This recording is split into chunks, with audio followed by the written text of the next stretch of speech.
everyone, and welcome to another episode of the Eternal X Wolfpack Paranormal. I am your host, Sean Ellis, and I would like to thank the following person, Joshua Robert Moore, for the theme song for the Eternal X Wolfpack Paranormal. Definitely go check him out at Earthcore Audio. He does an amazing job, and I've seen that he created a few more things with drum beats here lately, and working on an album as well. So definitely go check out Joshua Robert Moore. And like I said, thank you for creating the new Eternal X Wolfpack theme song for the opening show. Also tonight, we have a great guest. Used to be a wrestler too, and he's held titles. He likes Funko Pops. He likes comic books a little bit.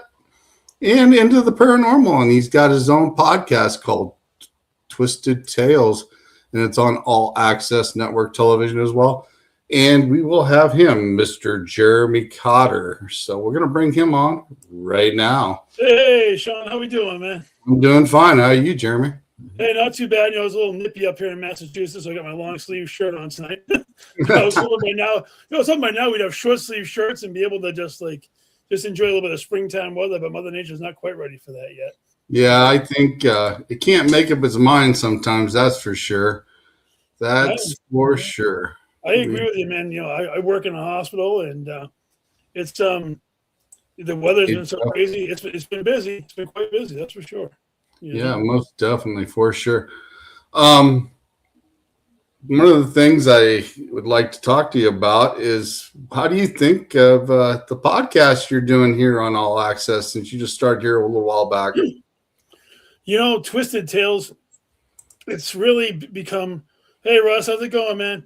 You know, a good friend of mine, Russ Stabber, but going back to what you were saying with Twisted Tales, you know, it was, hey, how you doing, man? It went from concept to reality, Sean, so fast.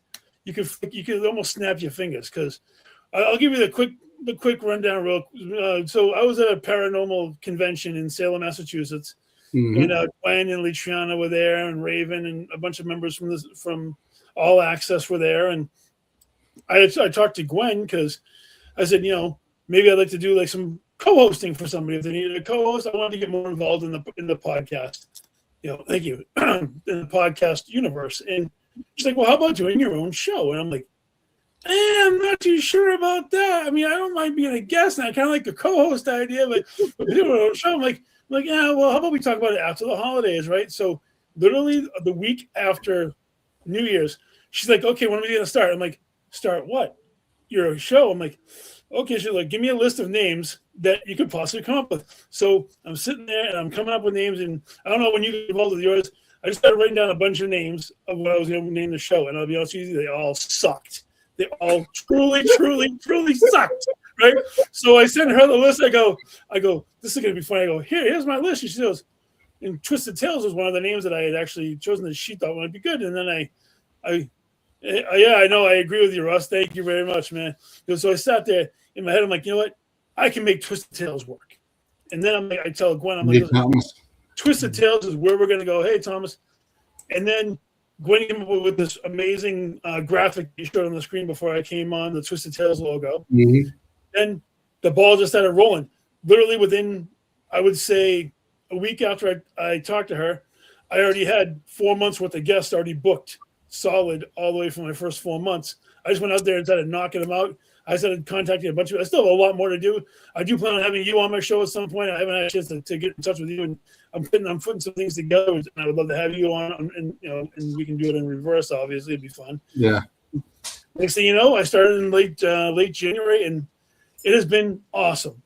I've had a lot of tremendous guests on from the world of horror, paranormal. I'm working on some wrestling guests. I had Raven on. We did a Funko Pop thing. I have Chris Brown coming on this coming week. We're gonna talk about music because we're both into the heavy metal type of stuff. So that's gonna be interesting. And yeah, you know what? It has been awesome. I'm working on some horror celebrities to have done down the road. I really want to spread it out, and I want to make this as well-rounded as a show because, as the logo says with Twisted Tales, it can go in any direction it wants. It doesn't have to go to a linear path. That's why it's twisted, you know.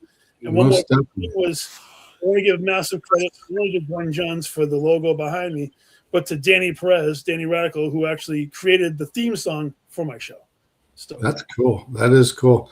I remember when first seeing you pop on and I seen your logo on the back. I was like, that's kind of cool. That's interesting on how it was, because it kind of reminds me of a cereal box in the background a little bit, when you see it, Twisted Tales. And then it's like, then you got a combination of everything you talk about too. So I thought that was kind of neat and kind of catchy. Yeah, I love it. I actually went out and I ordered the thing behind me is actually a real banner. It's actually a cloth that I actually got a real banner to put behind me. I started running with it, and I'm working on some of the things that I'm looking forward to bringing to people with the brand. And, my cohort, the one on me before me, Paranormal Unveiled with Nate Elwell, and Glenn, we started up a thing called Wicked Wednesdays on Wednesday nights, which is really, really cool. And we actually included Christina, who was on early in the morning that same day. So it's been a fun collaboration, Yeah. Yeah. Tom, you can profile me, Thomas, but you might need a straight jacket by the time you're done. I'll tell you. Thomas, you've been on my show before when you were with the other group, and now I'm going to have you on here before the end of the year. So I'm not afraid to have you on. No, he's a good dude. I'm sure that once I actually get a chance to talk to him, I haven't had a chance to talk to him much, but I'm sure I'll get him on my show too, because he's involved a lot in the paranormal. It'd be interesting to pick his brain. Oh, I definitely like it when he does profiling and stuff. I actually produced one of his shows one night, and he was talking about some stuff, and we got into a good conversation of some of the stuff, because I'm interested in that too, because some of that goes, like I said, hand in hand with the paranormal, and it's awesome. I think it all does, honestly. Thank you, Thomas. Love you too, buddy. Love you, man. The whole paranormal and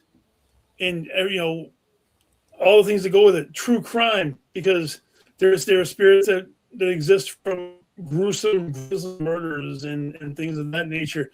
So it always intertwines with each other, and you can always put it together, because look what came up before all of us got on here.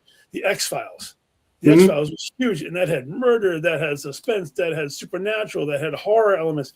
It was a mixed bag of everything, which I consider the All Access Network to be a mixed bag of everything. We have a tremendous array of talented podcasters on here. Everybody has been tremendous, and they've been upping their game all the time. And I think it's tremendous. And I can't wait to see where the network goes from here. It's awesome. I thank Litriana and Gwen and everybody else for their support. And I can't wait to see how the network grows, honestly. Well, just since the time that I've been on, because I remember I started with the network a year ago last January, and I told Gwen then, I said, it's going to go. And now we're up to like 22 shows, I think she said at one point. So it's amazing. It really, really is, and I love your logo behind you too, man. Did you create that yourself? Is that something? Yeah, I love that, man. I actually created the round part of it, and a friend of mine created the wolf. Susan Victoria created that part of it, and I've added it in there. It's a virtual background that I run all the time, and it's also my logo in my messenger and my chats and everything. So that's how everybody finds me. But that's awesome. I love the wolf. The wolf is one of my wife's spirit animals, and that is really cool. Yeah, it is. It's one of my spirit animals, along with the jaguar as well. So, but I prefer the wolf because it just goes along with Anubis and everything else. So I thought that was cool. And like I said, the wolf always seems to appear when I need it. So yeah, for me, it's the wolf. No, I'm sorry, not the wolf. The bear and the owl are my two spirit animals, my direct spirit animals, of the bear and the owl. I carry them on me. I carry the bear on my right arm, my left arm from my father, and I carry the owl on my right arm from my mother. Because I've lost them both along the way, unfortunately. But I like to carry them with me at all. So yeah, sorry to hear that. I mean, that's a tribute to your parents, which is really cool. It really, really is, man. I love it because the owl is the wisdom, and my mom was always the wisdom of our family, and my dad was always a protector, and the overall just the overall backbone of everything. So that's why the bear is representative for him. I love having them both on me, and I carry them with me wherever I go. And whenever I leave this place, I'll have them with me. So that was the most important thing to me, you know? So my question is Sure. for you is this: how did you actually get into the paranormal part of this? All right, cool. So I'd say almost 15 years ago now, probably even 16 years ago.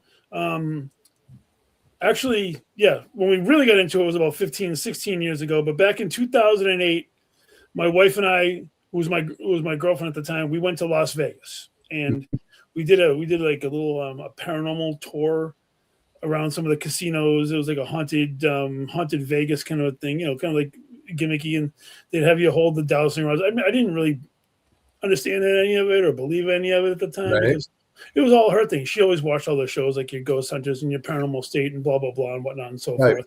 And then fast forward a couple of years when we got married, you know, we went on our very first paranormal investigation because she's like, I want you to go with me on a real investigation. It's a place in Massachusetts called the S.K. Pierce Victorian Mansion. It's in Western Massachusetts. And I'm like, fine, I'll go. And I was kind of like skeptical, sarcastic, all of that kind of stuff. Because, what is this crap? I mean, I'm a wrestler. I'm in theatrics and everything. So we go into this place, beautiful. It hadn't been quite renovated. It's been fully renovated now, but before. So I'm walking around in there, and they do the pre-investigation tour where they take everybody for a walk around the tour. And me being me, I can't stay with a group. So I veer off, and I go into this place that they called the nursery at the time. Hey, Gwen. So I go to this place that they call a nursery. There was a bed to the side, and there was a crib, and it was dark. And all of a sudden, I'm not lying to you, man, there's a shadow figure came out from the side of the wall, and it blocked the window and the street light and everything. Sat there for probably like 5 seconds, but it felt like an eternity, and then it went and just disappeared. So I'll be honest with you. The first thing I thought of, okay, where are the smoke machines? Where's the projectors? I'm looking from the mirror. I'm checking the dresser drawers because being in professional wrestling and being in theatrics, you try to figure out what the hook is. Right. Is there a projector? Is there a smoke machine? Is there something this happened? And nothing. All there was a mirror hanging on an old wall. And I'm like, okay, that just happened. And my eyes went big. And I left the room. And I joined with my wife, and I told her what happened. She's like, really? I go, yeah. She goes, you just started walking around and you had an experience. I'm like, I can't explain it. What the hell am I supposed to do? But then, we did some investigating that night. They showed us how to use some of the equipment.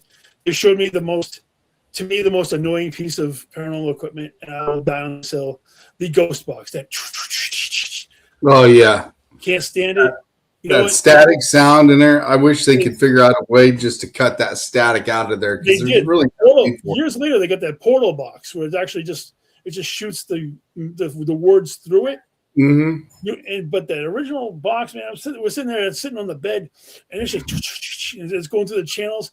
And within like a minute and a half, I could feel my nerves in my hands starting to twinge, and I'm starting to get a headache. I'm like, this is, but over the years, I've been able to change my style. I started being able to hear spirits, and I started being able to communicate directly to them and not have to use equipment. And now, we were at the Conjuring House one evening. I'm sure you heard of the Conjuring House, and we were doing an investigation. But before we did it, everybody was sitting around the room, and it was introducing everybody, and it got to me, and I said, well, I can see certain things. And the woman who was running the events goes, you need to tell everybody what you are. I go, what am I? She goes, you're a clairvoyant. And I'm like, I am? Okay, I am. And all of a sudden, it's just this whole wave of positive energy and everything, just because validation and explanation finally came to me. Right. For a while, it's weird because I don't remember having any imaginary childhood friends. I don't remember having any experiences when I was a child. I can't say that it didn't happen, but I just don't remember them, maybe, whatnot, and so forth. And when it happened, I mean, I'm very fortunate that I'm even working in a hospital, I actually can hear and talk to spirits at the hospital. I've heard ghost conversations in adjoining rooms in an area of the hospital that's been shut down for a while. Ever since the Delta variant of COVID, we have a transitional care unit at the hospital that I work at. They got shut down because they decided to move away from it, and they I can hear conversations going on in the rooms next to me, and I know I'm the only one in there checking the refrigerators and stuff. I've seen shadow figures walk across the hallways up there. I've had a bunch of experiences at the hospital, which is really cool. But I'm very fortunate that I've been given the gifts that I have. And I always want to learn more. I always want to get further into understanding, as it goes. So for me, everything's a learning process because you never stop learning. Right. And once you stop learning in this field, you might as well hang it up because there's always something new. There's always something new to learn. I agree with you, Sean, especially in the paranormal. I honestly, truly feel that we've only hit the tip of the iceberg when it comes to the paranormal in general. We don't really understand all of it. We're barely even scratching the surface of what's really going on behind the veil, modern, interjoining timelines and everything else. So to me, it's an amazing field to even just dip toes into, So when you discovered your gift after the lady said that you were clairvoyant and you felt that energy feeling, did you start meditating to make that grow or use crystals? How did you do yours? I had been using, I always, if I go on an investigation, I always carry like onyxes or jets or something like the grounding stones, tiger eye to protect my male energy, so to speak, I guess, because it's a male energy based stone. I will carry some quartz crystals. I do carry like a mixture of crystals. I do meditations, not all the time. I used to do a lot more. I got to get back into it because I definitely. Oh, there they are. Yeah, I got my bag full. Yeah, but what I've been doing lately, I have to say, I've been staying open. I know how to open my chakra. It's been open now for a while because I don't want to miss out if somebody needs to speak to me or if somebody needs to talk. I want to be able to do that. And if I'm not on, then I can't do that. But I know it's also dangerous because you don't want to stay open all the time because there are negative energies out there that could wreak havoc on your emotional systems and stuff like that. But for the most part, one thing that I've noticed since my Reiki master has taught me things, the higher your energy level is, nothing can attach to you. That's what I've come across, at least for me. But I've also heard people say they've got attachment and their energy's high. But I'm wondering if they wasn't at a low point to catch it. Because when I've been around spirits that want to communicate, they don't like me because of my energy. They don't want me being around. They've actually told me and my Reiki master to actually leave the room when we've been in a group on the old team because they don't like what we can do to them. Well, I mean, they could have an agenda. We don't know, especially if they're intelligent spirits. We don't know. I mean, I truly believe that a lot of the spirits that we have contact with, I feel that a lot of the spirits that we get in contact with still believe that they are here on this side with us, because I'll be honest with you, the things that I hate more about an investigation is, do you know you're dead? How'd you die? Those questions are rude and disrespectful to the spirits, to the people that you're trying to talk to, in my opinion. In some essence, I've discovered they may actually not be dead at all, because I've come across a situation when my girlfriend was alive, before she passed away. She was ill, and I seen a black mass standing in her hallway about 3:00 in the morning one day. Yeah. And I said, you can't have her as long as I'm breathing. And the next morning I got up and I seen a spot like on her left side, about middle of her abdomen. It was pointing to where she was sick at. Something was wrong. Yeah. And after she's passed away, and last fall, I was talking to a friend of mine, and that shadow revealed itself. It showed me who it was. And it was me. It was me telling me that something was wrong. And they keep saying shadow people can be you from the past, the present, or the future, trying to warn yourself of something or to let you know that something needs to be done. Right. They're not necessarily a bad thing. No. So it makes me wonder now, when was I able to do that? I think that we all discover new abilities and new things that we can do on a consistently regular basis. Because, well, in my opinion, sometimes you get certain abilities for a certain amount of time, and then you have to kind of move away from some in order for different ones to come in. Well, If that makes sense, I definitely noticed that. I mean, when I started in the paranormal field, my hands, the palms of my hands had triangles constantly in them. Now, if you look at the palm of my hands, I got a few triangles here and there, but I've got other markings in it. Your Right. palms and your hands actually change, and if anybody's ever noticed. Well, I mean, just like they tell you that your body physically makes changes every 7 years, because I mean, I can actually attest that, because when I was younger, I used to be severely allergic to cats and the dander and stuff like that.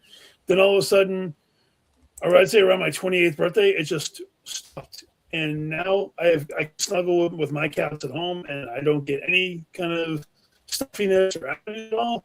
But before that, after war, my nose would get all stuffed up. I wouldn't be able to breathe.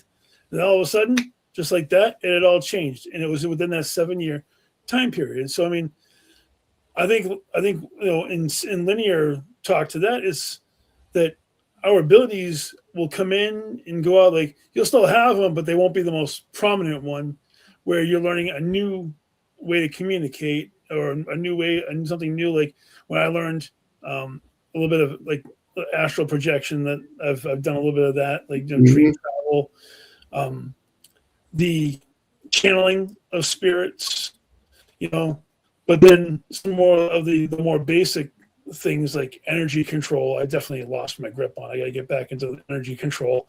And I like messing with energy. That's always fun, especially what really gets them is I'll be at a bar or something and I'll freak them out, and I'll say, put your hand up in the air, and they'll put it up like this. And then I'll take my hand like this, and I'm about 5-6 feet away from them, and they can feel me writing in the palm of their hand. They can feel my fingers touching on them, and that freaks them out. So I always get a free beer once in a while for that. That was pretty cool, and yeah, I think that what they said before, we're learning so much about the paranormal, and we learn so much about even the world that we're living in. Like we were having a conversation earlier about past civilizations of individuals that were here far before us. Oh yeah. And the more that they dig, and the more they find temples and cities that were in ruins in the ocean floors. And my favorite one I always mention are the heads on Easter Island. The Easter Island heads, those things have full-size bodies with weapons deep within the earth. You think about how long it took them to get down in there. Think about what they looked like when they were on above, or whatever. What was here when they were above ground? No doubt. All the temples in the desert, all the desert cities that have been gone and washed away forever. And to me, it's amazing. The more they unearth, the more we learn that we definitely weren't the first race of humans or beings that were here on this earth. And most definitely, I believe that, honestly.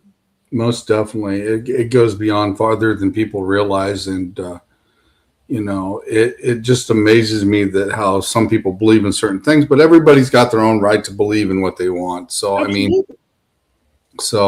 And I'm not trying to condemn that in any way, shape, or form, because, like I said, in some ways, the beliefs keep the chaos down. Right. And if it wasn't for those beliefs, this whole world would be probably in turmoil. Well, you know what? If we didn't have the ability to believe what we want to believe, whether or not the creator gave it to us or not, then we wouldn't have free will. And it's one of the biggest things that we realized as human beings, that we were given free will by whatever higher power was bestowed upon us to be here, and we deserve the right to think how we want, or whether or not you and I believe the same thing. At least we have our beliefs, and we're strong in our beliefs, which is a good thing. One of the things I found out when I was taking shaman classes is I've learned the Egyptian style from the dark magic of the Egyptian ways. And there was like a guy there that does Peruvian.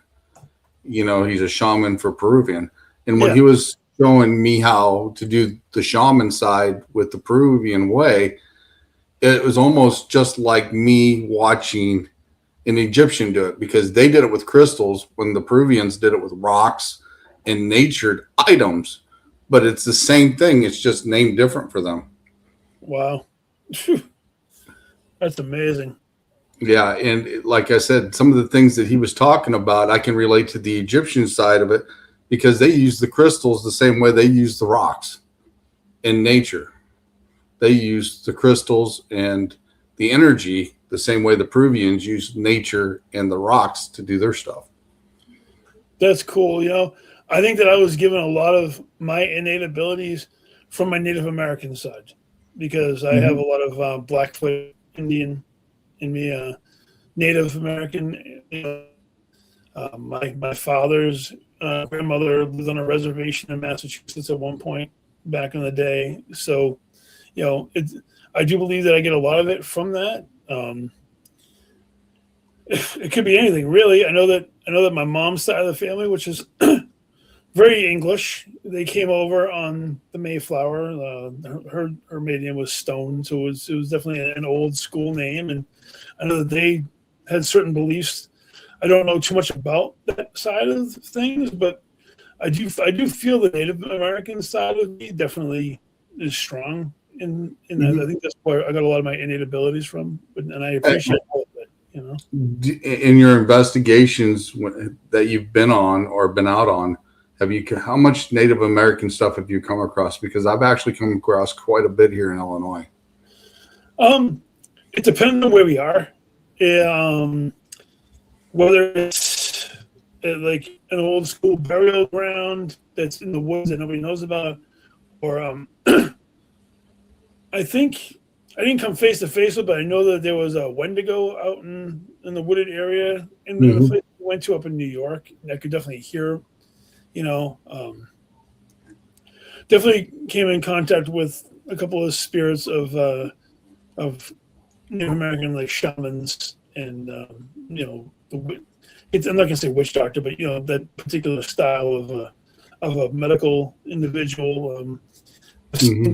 I've seen some spirits, but mainly in Massachusetts and New England, you can barely walk anywhere without stepping on ground that didn't have some sort of blood spilled on it at one point or another over time. So sometimes it's hard to even determine one energy versus another energy, or if you're lucky enough to get one individual, that's fantastic. But you can feel the energy around you all the time. Oh yeah, that's one thing that I can do. I can feel when the energy actually shifts, and I can feel the energy around me all the time. One of the things, that up in your area, it's a shame that they crucified a lot of the witches and the Wiccans back in the day, even though they were actually classified as being evil or dark, and they were only trying to help people out. No, I agree. I'm not a historian on Salem. I'd like to visit there like once a year if possible, and take in the energy. But I know that a lot of the men and women who were sentenced to death were innocent, and it was a witch hunt for certain, whether it was property or maybe a few people dabbled a little bit or something like that. But then again, way back in the day, they didn't quite understand it the way we do now. They looked at it as everything was probably evil or things of that nature. So you're talking back in the 1600s, early 1700s, and along those time frames, people's mindsets were a lot different. Everything was a lot different back then. So it's hard to tell exactly what kind of mindset they were in and what they thought they saw versus what could have been chemically induced by whatever plants they were eating back then, or who knows exactly. Maybe some homemade mushrooms back in the day. Well, maybe a little bit of herbal concoctions that were put together that might have been a little bit too hallucinogenic, even for today's standards, possibly. But even the Indians used to drink or smoke peyote. It's true. I mean, everybody has their vices, Sean. I don't begrudge anybody. If it helps you get through the day, then so be it. But yeah, they said that's actually a spiritual experience in itself, smoking peyote. Nice. I've never done it. I'd be afraid to do it. That's okay. Well, I've never touched any of that stuff, but I might be tempted one time to try it just because of the fact of the shaman side of it, just to see what effect it would have and what it does. Because I've asked friends that's actually done stuff, and I was like, how did it affect you? I picked their brain and what did you see? How did it, and they would tell me, and they're not afraid to tell me about it. So I think that's cool too, and being able to understand what they've experienced and how it affected them. But everybody's different too. That's true. No, you're right. And I don't really imbibe in anything more than a nice cold beer once in a while with some friends. That's about the extent of it. I can't say that I hadn't been there and done that for the majority of other devices back. I'm a child of the 80s and the early 90s, and you're bound to run across and pretty much sample a great deal of things here or there. So, well, yeah, I've had friends that have done it. The most I've ever done is alcohol. So, but like I said, I've had friends that actually died from overdoses and things like that too. So, it's a shame on how some things affect and how people get addicted to it. But it's also how you use it and what you're using it for as well. But I agree. Definitely so. But energy, you said you're kind of out of touch with your energy. Do you feel the energy around you? Can you make like the energy balls between your hands and feel that energy and that magnetic attraction? I'm always tingling, man. My energy level is very high, very, very high. I'm always on the go. I tell you, I sleep maybe 3 hours a night. I'm up at 3:30 in the morning to go to work. Most nights I don't fall asleep till like 11:30 at night. If I stay asleep, I'm lucky. My mind is in constant work, whether it's doing whatever dream work it wants to do, or I never stop. My mind is crazy, but it took me a long time to figure out how to shut my mind down enough to go into dreamscape to do traveling and stuff and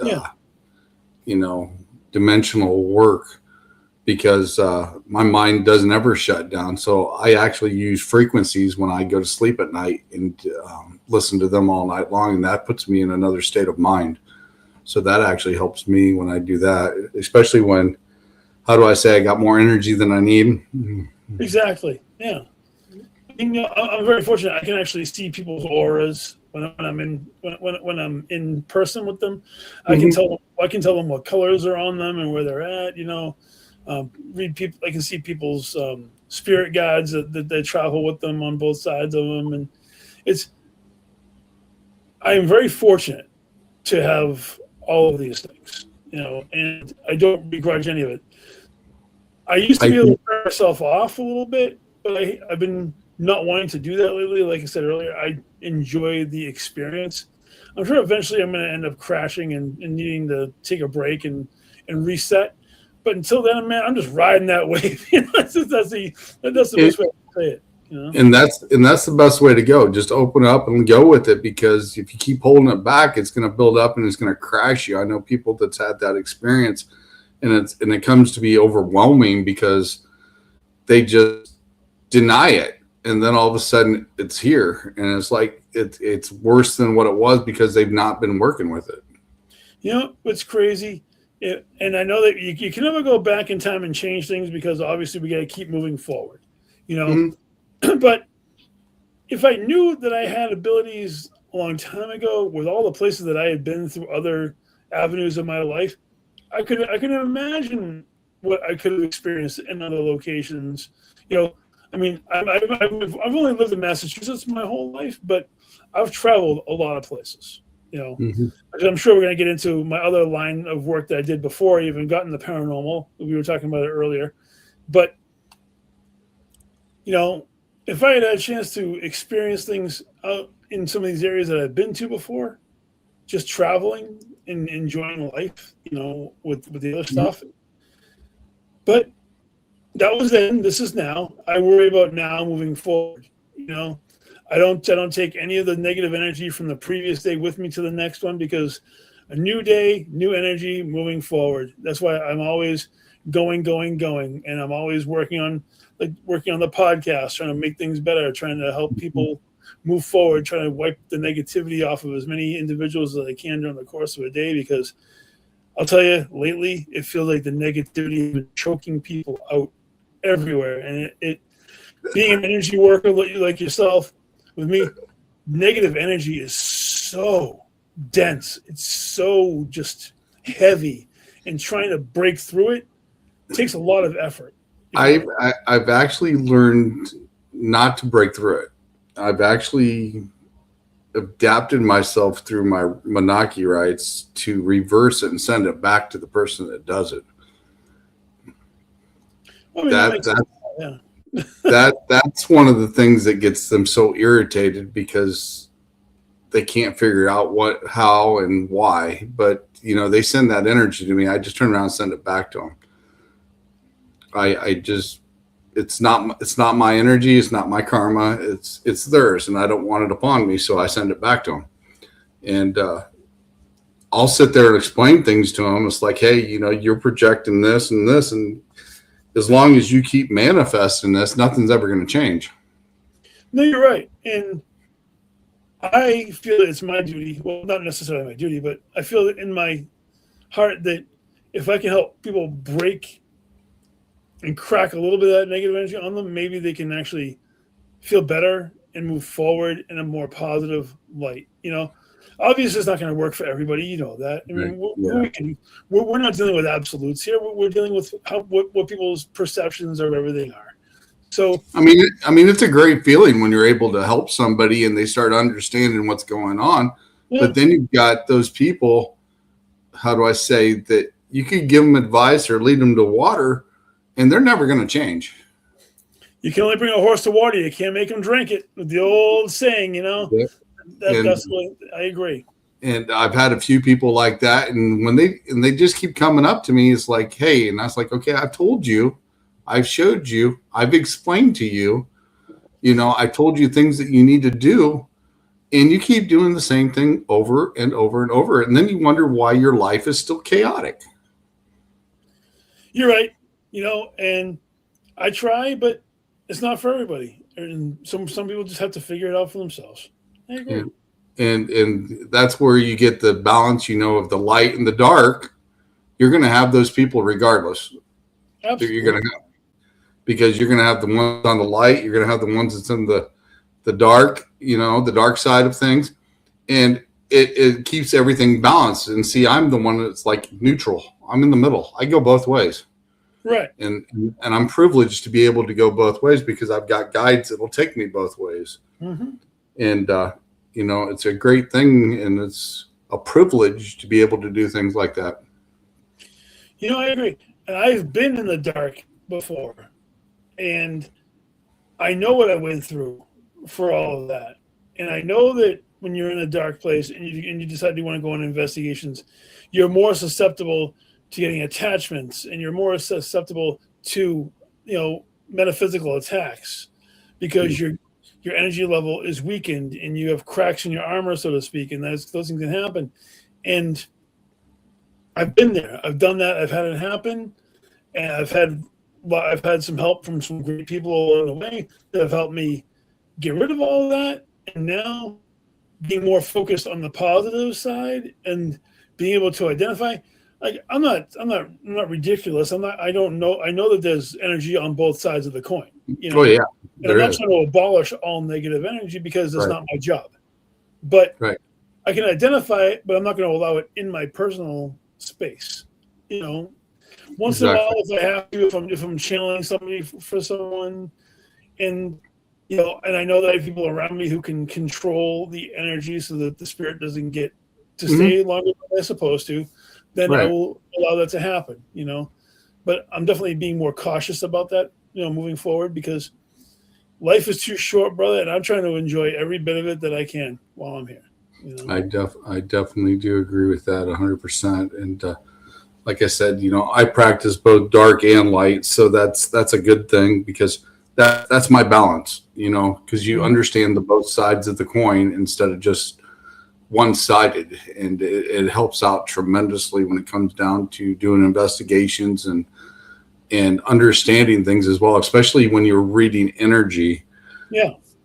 So it's definitely very helpful. And like I Hmm. said, when I discovered Reiki, I wish I knew that when I started martial arts back in the day, because it explained some of the things that I was capable of doing back then, Yeah. and I wish I would know how to apply it. I mean, Bruce Lee always told us, focus and energy, and Hmm. now many years later, it's actually sinking in. That's true. I mean, it's an interesting segue that you were talking about the mixed martial arts, because you had told me about your background, and I know that we wanted to get into my background of a life previous to the paranormal, because God knows I've had quite the roller coaster, from going from professional wrestling to the paranormal to podcasting. It's an interesting amalgamation down the line, but there are similarities within the three, but Mm, yeah, it's and it kind of makes me wonder because it's like me. I went from being, the jock in high school from football and track, doing martial arts back in the day, to being an instructor, to helping my daughters do tram. I used to be their tram coach, coaching JFL football for 8 years for young kids, yeah. and then I ended up being the paranormal field. So it's a big variety of things that I've been through in order to get where I'm at. So it's very interesting. No, it is, and everything has been meant. It's been meant to be. You know what I mean? Hmm. It's I wouldn't have gotten into one if it wasn't for the other, and just moving on down the line like that. In my Hmm. personal opinion, I feel like one led to another, and there's people are like, "How did you do three so different things?" Hmm. I'm like, "Well, something. It's just the way that it is, really. I I mean, think I think the way that we went through things, it's honing our skills before we actually are gifted what we got. agreed. You know, and with wrestling, if I didn't learn how to perform it, yeah, reinvention. If I didn't Hmm. if I didn't learn how to become a public speaker and perform a character and be able to engage with an audience on the live aspect, like in person, Hmm. then I would never have learned, and I never would be able to do this now, talking to people on here with different crowds of people, interacting with folks, because you a basic understanding of how cameras work, and how to engage people and how to try to hold a conversation and all of that. I appreciate the fact of what I learned in the world of professional wrestling helped me translate to what I can do now with the Twisted Tales podcast. If it makes Yeah, sense. I mean, it's a that definitely makes a lot of sense. Like I said, I think it's made us to where we are to what we can be now as well, because we've had those experiences. We know what they are. We've been there. We've done it. We've been around enough people over our lifetimes that we can understand things better than, I would say, the average person at this point in time, because some people have no common sense as far as I'm concerned these days. But some more than some, but okay, we'll leave it at some. I'm leaving it at a sum, but a lot of them don't have common sense anymore. But but I think the things that we've experienced, it set the path to where we are. That's definitely for sure. Well, I totally agree with you.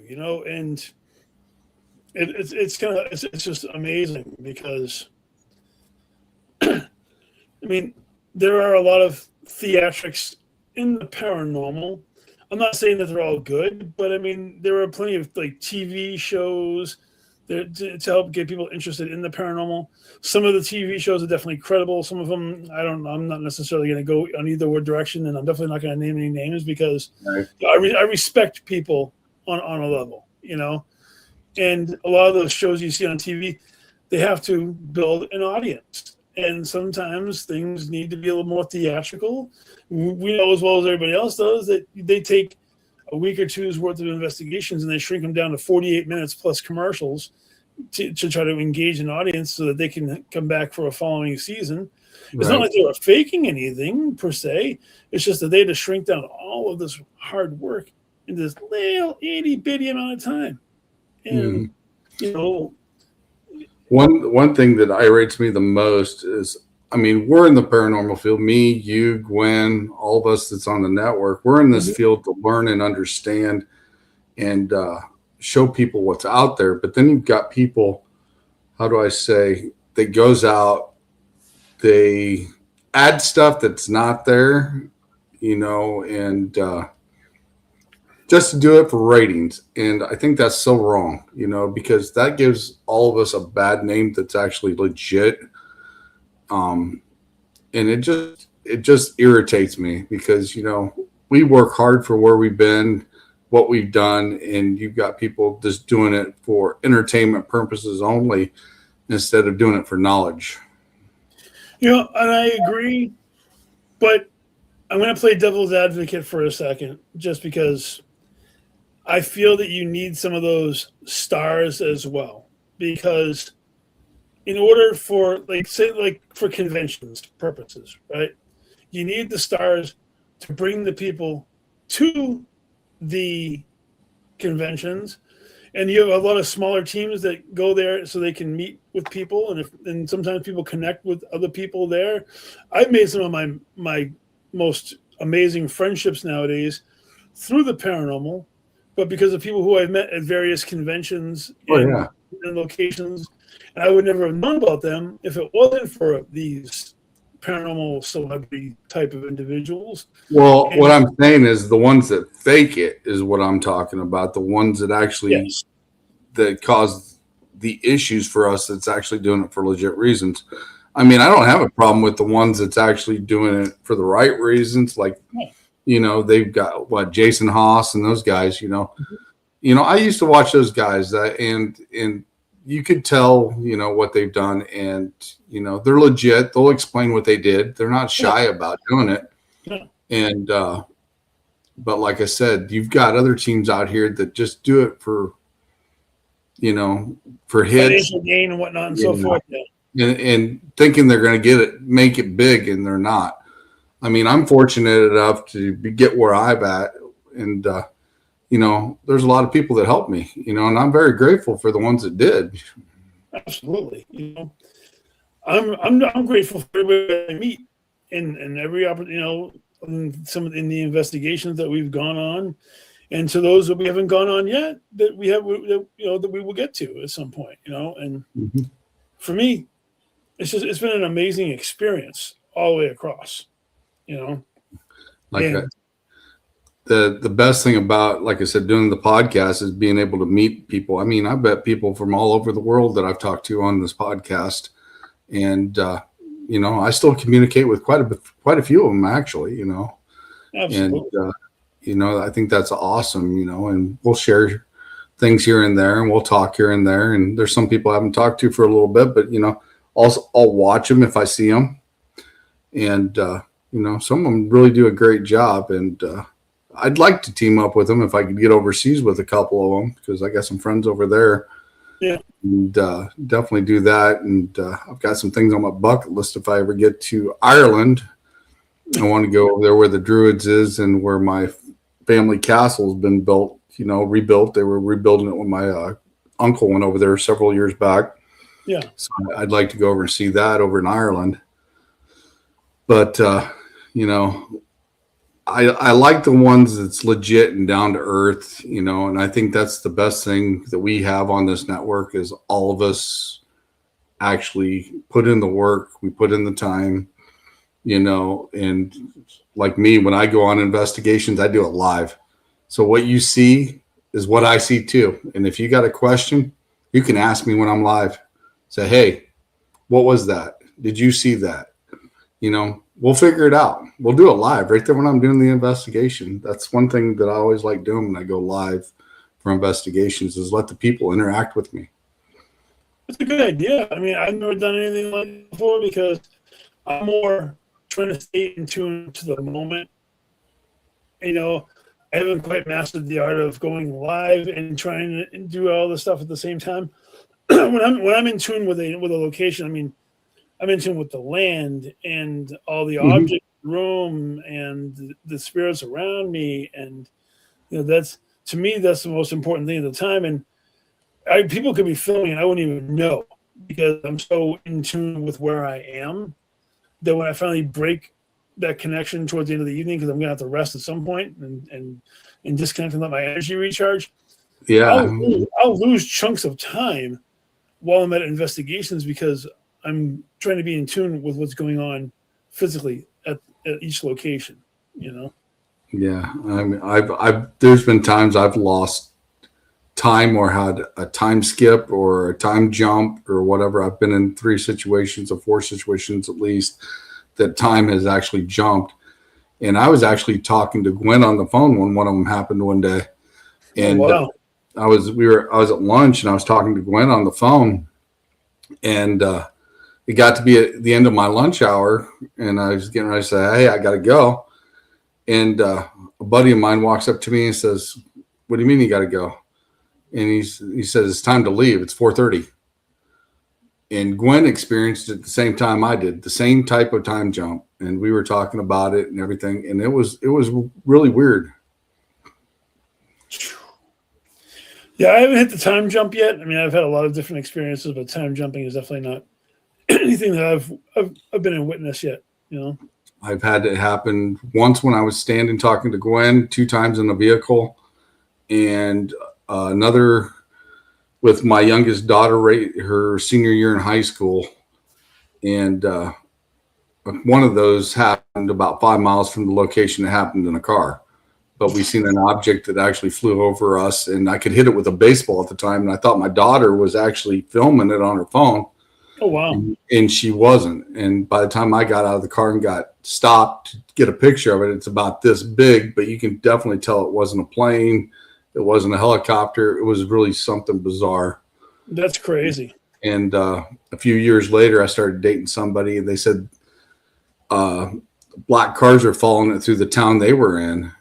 And it's about the same time frame. And I went hunting for it there several times and can't find it. And a few people have sent me pictures of some objects in the sky in that area as well, and they're triangle form with the lights on them. So eventually I'm going to get out that way and check that out as well. But that sounds pretty cool. But I mean, I kind of do a little bit of everything and et cetera, and that's cool. I know we're getting at the top of the hour here, Jeremy. Yeah. So I'm going to extend this time a little bit if you don't mind. Yeah, a little bit more, yeah. Wrestling. Let's get into your wrestling background. All right, let's hit the next avenue down the line. Absolutely, man. I mean, I used to cage fight, and I know it's totally different. And yeah. You did wrestling. How did you get into wrestling when you did it? So I was a lifelong wrestling fan. You know, I grew up during the golden age of wrestling with like Hulk Hogan in the 1980s, early 80s. Oh yeah. I think the earliest recollection I have is like 1981. My father took me to a wrestling match at a high school that had like Sergeant Slaughter and Chief Jay Strongbow, and it had those the wild Samoans spitting the shit everywhere. And oh yeah, right. But I really got into it after like Hulk Hogan won the championship, and then Hey Tracy. I was a fan of Hulk Hogan for about 10 minutes until I got to see people like Big John Studd and Roddy Piper and the Macho Man Randy Savage and the Junkyard Dog and Tito Santana and Jesse the Body Ventura, like all these larger than Andre the Giant, just King Kong Bundy, just larger than life individuals. So fast forward years later, I graduated in 1991, and then I had no plans on going to college or anything like that. Just it wasn't my jam, it just wasn't what I was going to do. And one day my dad comes up to me and goes, I got the number for the wrestling school. What do you think? I'm like, oh, wow. Like, where are we going? He goes, Killer Kowalski's professional wrestling school was in Malden, Massachusetts, a suburb of Boston. And we went in there in I think it was like spring of 92. And around that time frame, and I remember going in and seeing these guys taking these bumps. And I mean, I wasn't the most athletic individual. I mean, I've always been a big dude, but I wasn't Right. really that. And the first day there, they had me practicing a couple, I got to meet Killer Kowalski for the first time. What an intimidating man, just a mountain of a man, Thomas, I'm pretty sure you booked on. Going back to the previous conversation there. So I remember getting in the ring for the first time, and they were making me practice a couple of like basic like lockups and things of that nature. And these guys, I mean, I was a newbie. I was fresh meat. They were like locking up heavy on me, whatever. And then Kowalski's like, okay, I was gonna have you practice falling through the ropes. So, and they had the old school like real ropes, right? Mm-hmm. Yeah. End of practice about like 9 o'clock at night. We're going home.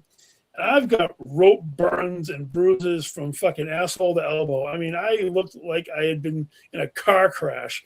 And my dad looks at me and goes, so what do you want to do? I'm like, well, we're going back on Thursday. So, because he ran 4 days a week. He ran Tuesday nights, Thursday nights, and Saturday and Sundays.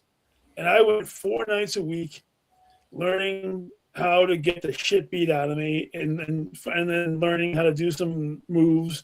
My very first body slam was an experience unlike anything I had ever felt in my entire life, because you've seen professional wrestling rings. They have like a spring on it. Oh, yeah. It's not a secret. I'm not peeling back a curtain that hasn't been peeled back a billion fucking times. It's like a boxing ring. Exactly. So, but the ring that I learned in was an old boxing ring. There was no give to it. So when you got slammed, there was a pole in the middle, and it was boarded. There was no give to this ring. His show ring, that was different. That had all the nuances that a professional wrestling ring has. Mm-hmm. But the in-house ring in the school was an old school boxing ring that had the in the middle. So when you're learning how to take bumps or backdrops or whatever the hell you're doing, you're taking them on a hard surface. My first body slam knocked the wind out of me.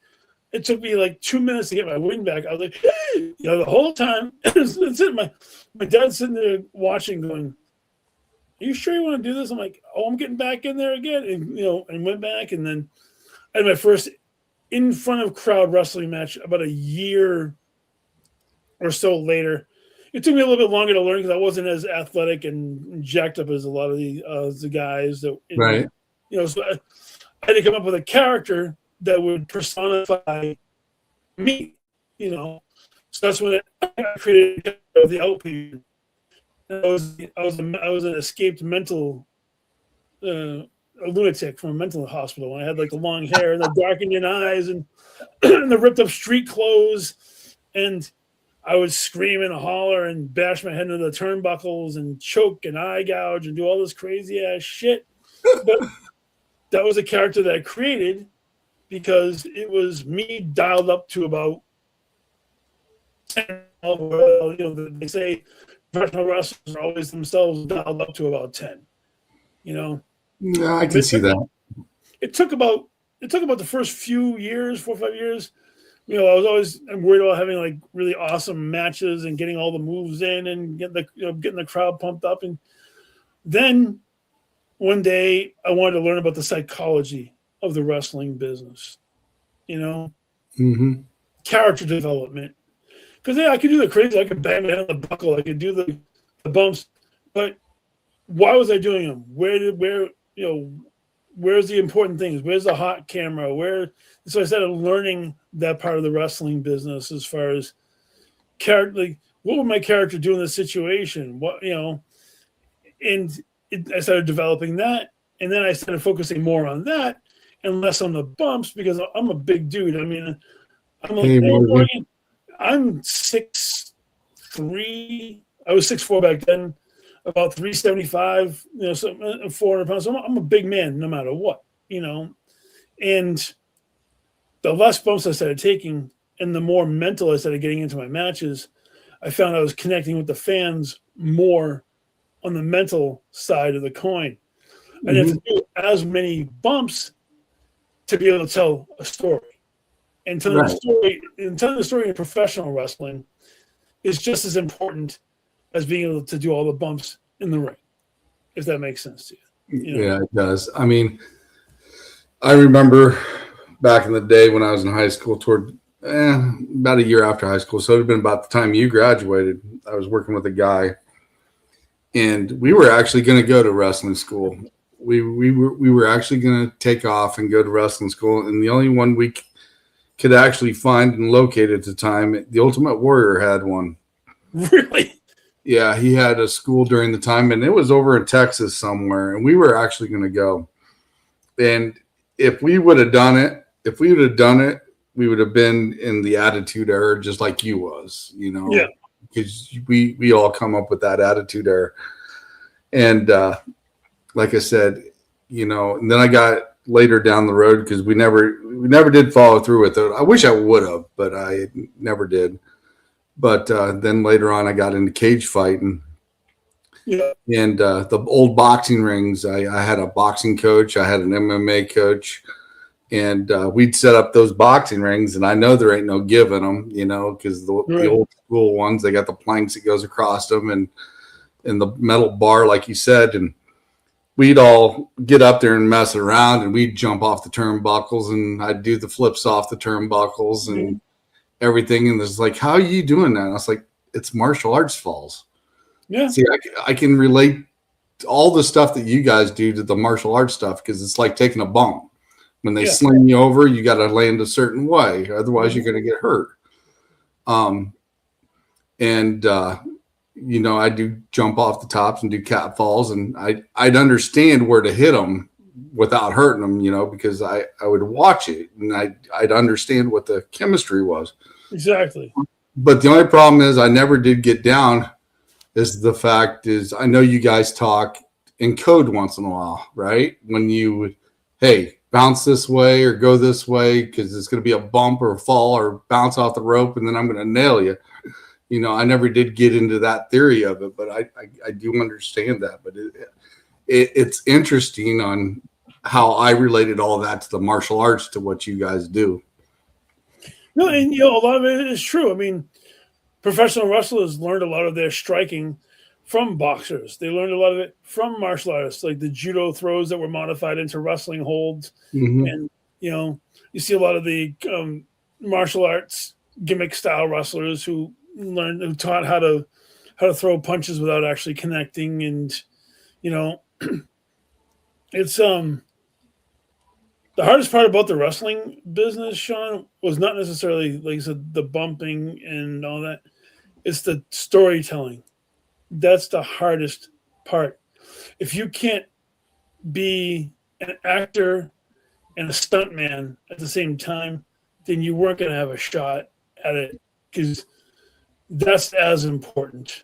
To me, like I think the best professional wrestlers, even the ones in the current day, because I do follow some of the current product, are the guys and gals who resonate with the people the most. Like Rhea Ripley. I mean, she's one of my favorite ones, right now. You hit my favorite lady wrestler currently is Rhea. No doubt. She is awesome the way she does things, and she goes all out. I mean, she's just a brute. She is. And there are some other ones that are coming up, like Tiffany Stratton. I know is an up and coming. Yeah, she's got a gymnastics background. The one that they released recently that really pissed me off because she was so talented and you never get to see it was Alba Fire.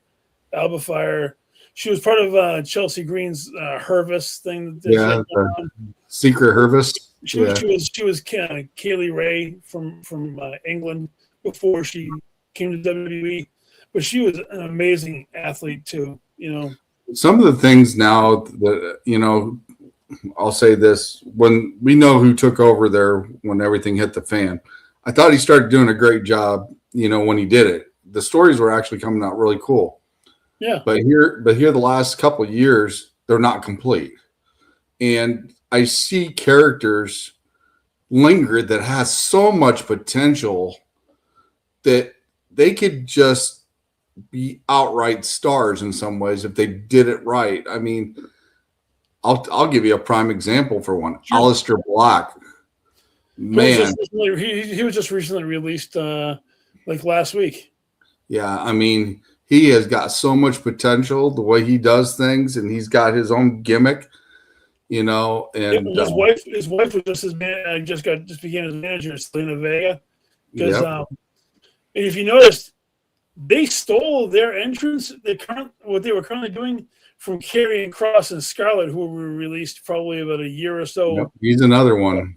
And the biggest problem is right now is it's not Triple H. It's not Hunter's problem. Oh, I know. It's the TKO side of things. They don't like supernatural gimmicks. I mean, they released the Wyatt Six, the whole group of them. To me, that's what made wrestling great back in the day. Is like when you seen Sergeant Slaughter come out there and he's taking on the Iron Sheik. Oh yeah. And they got that story and that feud, or Superfly versus Roddy Piper. They used to have those blood matches and cage fights. Oh, yeah. And you come home, you make sure you're home every night to watch that when it came on, and especially like Saturday night's main event. You would stay up all night just to watch the main event. And, all the, like you said, people's gotten away from the comic book side of it a little bit, but I think they still need that. They still need that gimmick and that story so they can get lost with it instead of just being bored. Yeah. I agree, and they have the comic characters like the guy Danhausen that they just brought in with the he's kind of funny. I actually like watching him. Yeah, like 150 pounds soaking wet, but you are cursed and all that stuff. It's cute. R-Truth still brings a good comedy gimmick to the gimmick. I mean, the guy is in his 50s and he looks like he's not even out of his 30s because his like Father Time has given him a pass. Well, it's just like Billy Gunn. He still looks pretty damn good for his age too. Yeah, and he's in his early 60s, I think. Yeah, he's a genetic freak too, And I mean, there's a lot of guys like TKO still trying to figure out what's going on because they're a multi-billion-dollar conglomerate who now has multiple different things between the UFC, WWE, and I guess some bull riding bullshit. I'm sorry, I don't follow it. That's not my thing. I'm not trying to offend the bull riders or anything, but that's definitely not my jam. But to me it's interesting because you have a group of individuals who own it that aren't necessarily in it to get back the money that they lost. And if you just saw recently, the New Day got released, or they were great at their releases. Kofi's been there for 17 years, 18 years, and he walked out the door. Yeah. I mean, I'll sit there and watch AEW. I've seen them live, and it's just another version of WWE. They're getting better. I feel that Tony Khan should probably bring more people into the storyline part of it because he's been trying to do it all himself. I mean, he even admits it on whatever podcast he goes on that he does it himself. To me, the best character on AEW is MJF. I'm a huge fan of his work. And I like Tony Storm. I like Tony Storm too. Yeah, but I mean, she was a WWE product before she became the AEW. Now, just like I think MJF is a tremendous talent. I also feel that so a lot of talent that's there has been booked into oblivion, and you just where they love characters like freaking Orange Cassidy or Jungle Jack Perry, guys who when I first started wrestling in the wrestling business were cruiserweights, and that was it. Darby Allin, who's now their heavyweight champion over in AEW, he's a small dude too, you know. I mean, I think it was a nice feel-good story, and they did all that kind of interesting stuff for him. Mm-hmm. You know, the wrestling business is definitely different, Sean, than it was when I was a fan. It's definitely different than when I was actually involved, because I wrestled professionally from 1991/92 up until when I retired in 2011, and I had my last match in 2013. So, you know, and then I did some. I worked as a manager for a little bit. I worked behind the scenes, helped a friend of mine out with his promotion as like matchmaker, working with character development with some people and stuff like that too. Right. Yeah. Did you ever get a chance to work with any of the ones that's made it big right now? The current ones now, no, because but I got a chance to work with King Kong Bundy. He was cool. I actually met him. The Atlas, Superfly Jimmy Snook I worked with before. Some of the ECW guys from like the late 90s, I had a chance to do some small stuff with. You know, I got to wrestle. I got to do some enhancement work for the WWF in like 94, 95. You know, I got a chance to be in the ring with like the Smoking Guns, Billy Gunn, and his partner Bart. And, yeah, Bart, I remember that. He went to be a boxer, I think. Yeah, but you know, I loved the wrestling business for so long, and I stayed in it as long as I could until my body told me no. And unfortunately, that was the end of the trail. When my body told me no, it was time to hang up the boots. That's pretty much the reason why I left cage fighting, is because my neck took too many impacts, as in the fact of shots. Yeah. You know, because I got degenerative in 4, 5, 6, and 7 in my neck. So now I got to watch sometimes what I do.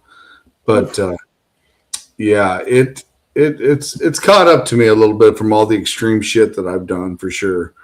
I did some of the older wrestlers, you know, I'd actually go to watch the wrestling matches. I actually got to talk to quite a few of the older ones. Yeah. And I got to meet King Kong Bundy. I thought he was cool. I've seen Rob Van Dam, and I've seen all those guys. Some of the newer ones, I've met them, you know, and talked to them a little bit here and there. Yeah. My daughter actually got Trish Stratus's autograph on the back of her jacket one time when we went up to the Peoria Civic Center. That's there in Peoria, Illinois. And that was cool. And I think my oldest daughter's got a couple of the announcers that do the announcing and stuff. They're just as much as part as the wrestlers, you know. Mm-hmm. So, but, and then right after I got out of cage fighting, a friend of mine that worked for Windy City Wrestling, he wanted me to do a stint with him. But the problem is their promotion couldn't figure out a storyline that we could agree upon. Yeah. And because I told him I'd jump the rope, I jumped the barrier, and I jumped the rope. I'd come in there with him, and I'd bring my belt, you know, and then he would have his belt because he was the champ at the time.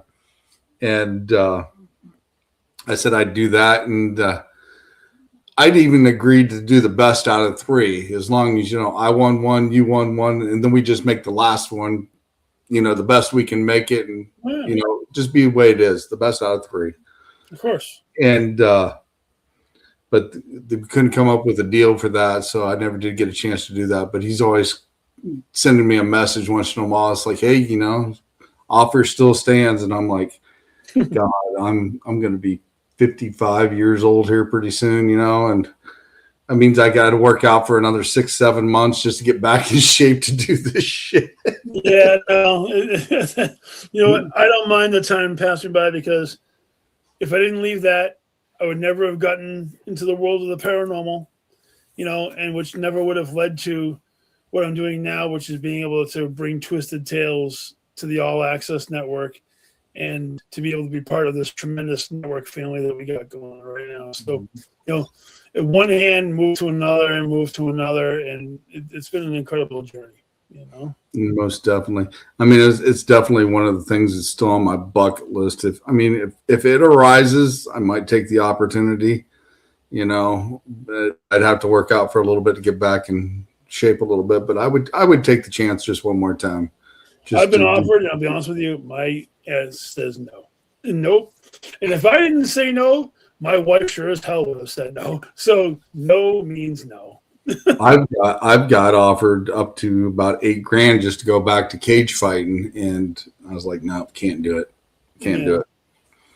I mean, my neck can't take that shot. But I mean, I know the wrestling business is a little different, and I know you could work with people and to make it, make things work, Of course. especially with certain things. And as long as you're watching out for each other, because that's the part of it, you're protecting each other when you're doing these moves and making sure everybody's going to come home in one piece and not injured. But you do have your occasional injuries and from some of the stunts that you guys do for sure. Oh, dear God, there's more injuries than you could ever imagine. You're taking falls from 3, 5, if not higher feet, sometimes off of cages, through tables, chairs, ladders, thumbtacks, barbed wire, whatever the case was back in the day. Some people do even crazier shit with like light tubes, and no thank you, can keep that fucking shit to yourself. I'm all set with that. I did hardcore to a degree because that was the business at the time, but I would never go back to that shit. I remember plucking thumbtacks out of my arms and legs and shit, and just sitting there having people pluck them out for 20, 30 minutes at a time. I'm good.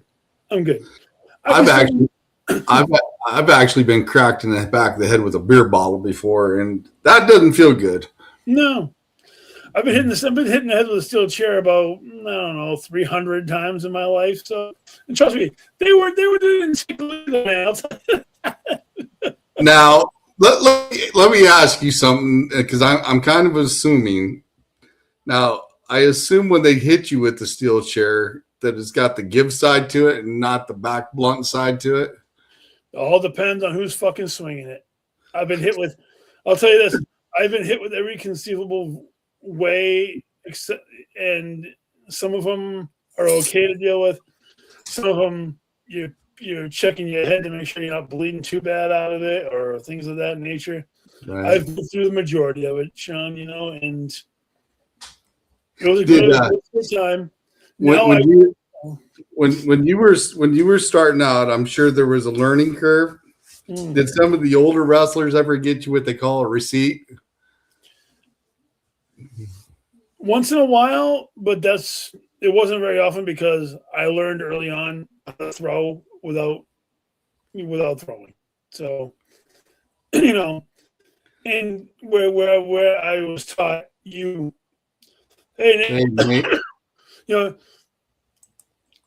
when you worked for Walter, you worked snug anyway.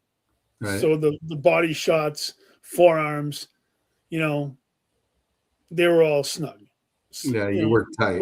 It was what it was. You learned how to suck it up and deal with it. But you wrestled some people who were lighter, and you had to learn how to adjust to that because not everybody. Hey, Ashley. Hello, Ashley. And so everybody's coming in towards the end of the show here. I love seeing everybody pop in. I love everybody. Ashley's awesome. I can't wait to go to their paranormal event in Maine. That in September, I'm going to be appearing, doing a speaking engagement with some people at the paranormal convention in Maine in September, which is going to be great.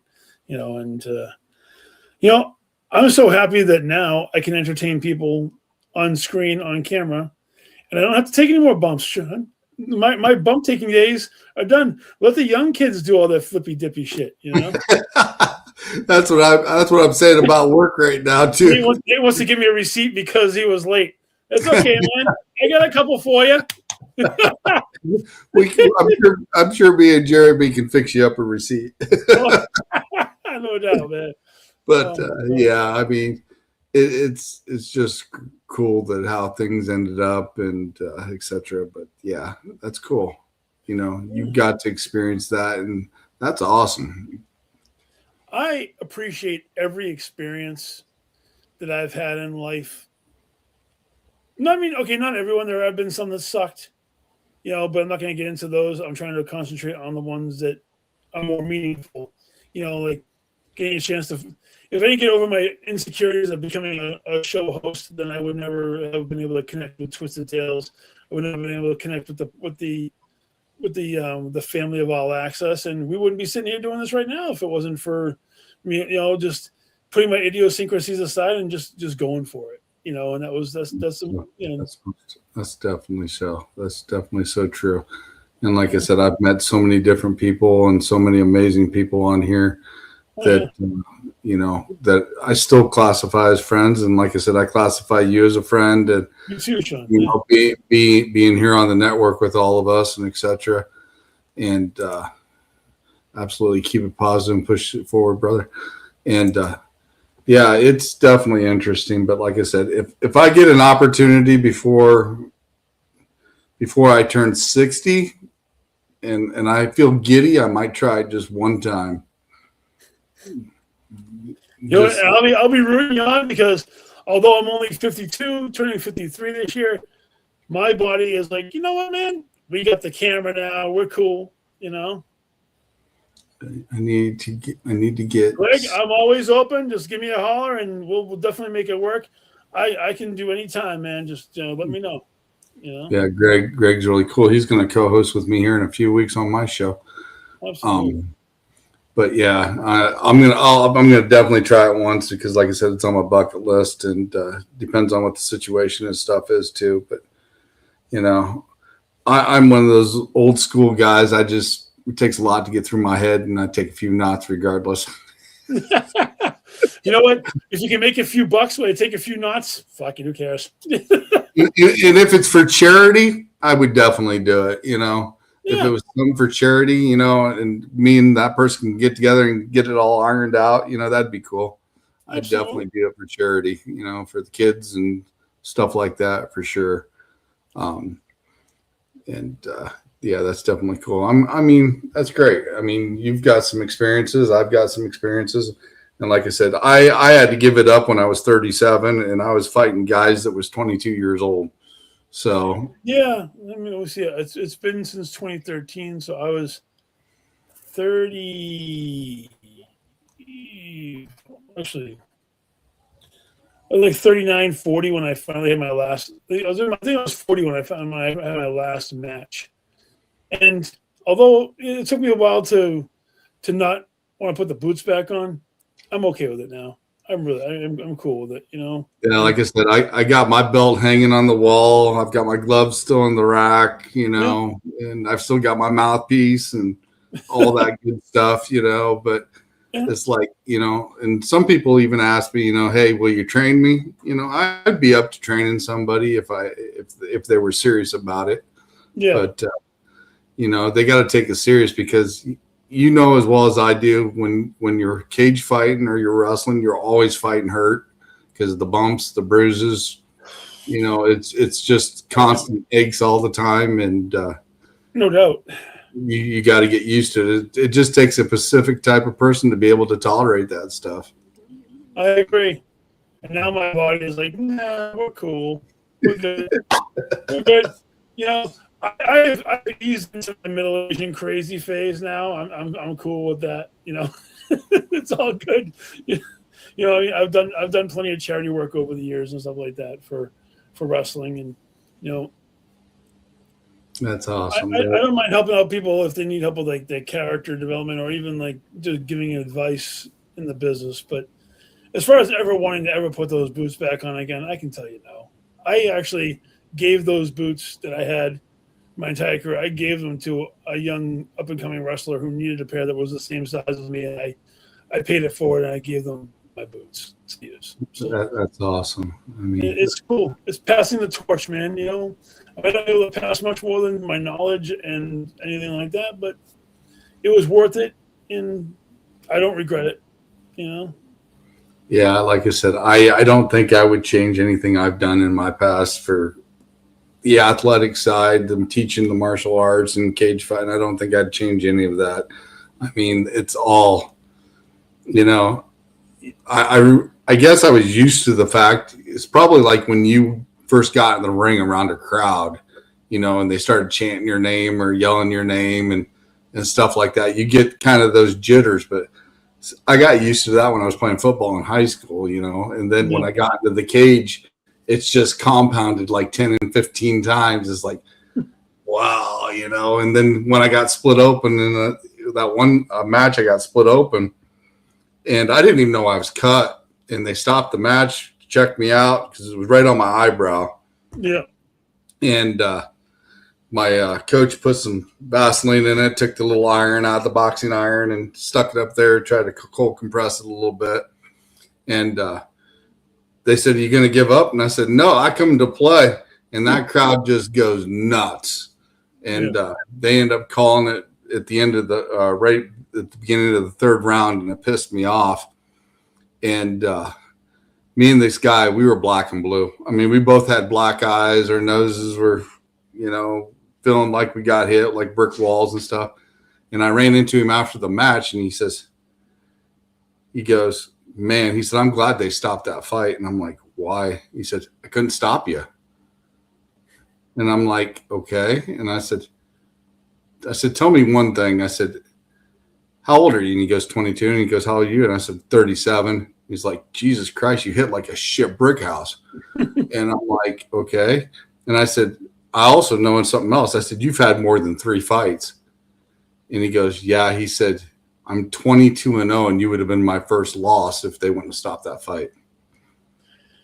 Isn't it funny how it all works out, man? Look where we are now. Different time, different era. Let the young. But it's that experience and that adrenaline rush, that it's like until you've experienced it, like you said, you've done it with your wrestling. I've done it with the cage fighting side of it, and it's like a high.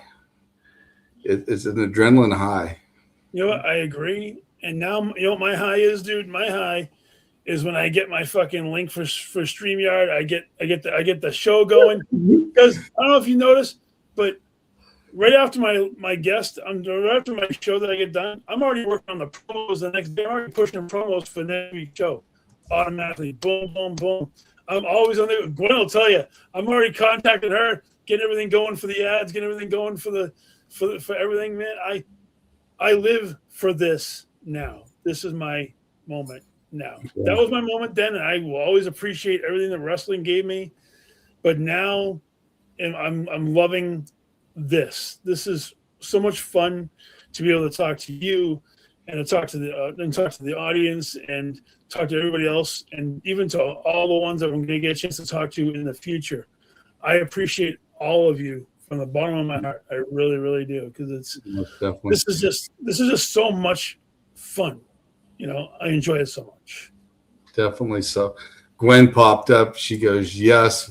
Yeah, we know Gwen likes fast cars and racing cars." So, yeah. But she's hiding in the background too, by the way.